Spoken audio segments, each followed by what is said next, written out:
First, new developments in a nursing home homicide. A 98-year-old woman is indicted for the murder of her 100-year-old roommate.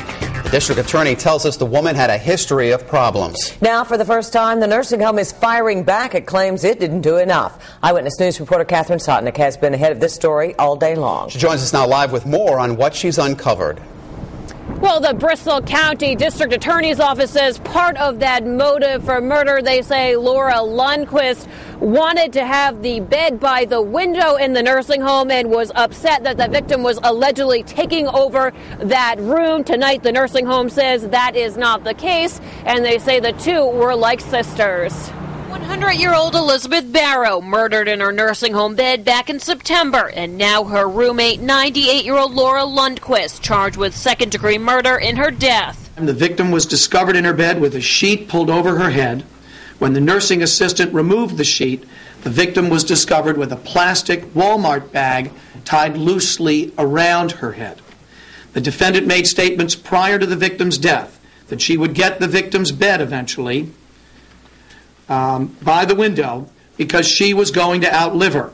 In the weeks prior to her death, the victim had complained that the defendant was making her life, quote, a living hell. A nursing assistant at the Brandon Woods nursing home in Dartmouth found Barrow dead during a routine check.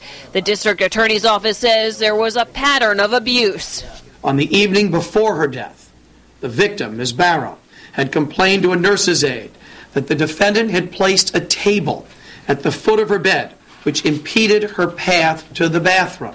But the nursing home says in a statement, quote, the two women presented like sisters and they took daily walks together around the facility, ate lunch together every day, and were heard nightly saying, good night, I love you, to each other.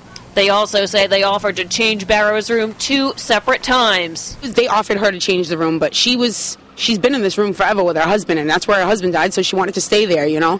And then they offered it to the other lady, and the other lady didn't want to move neither.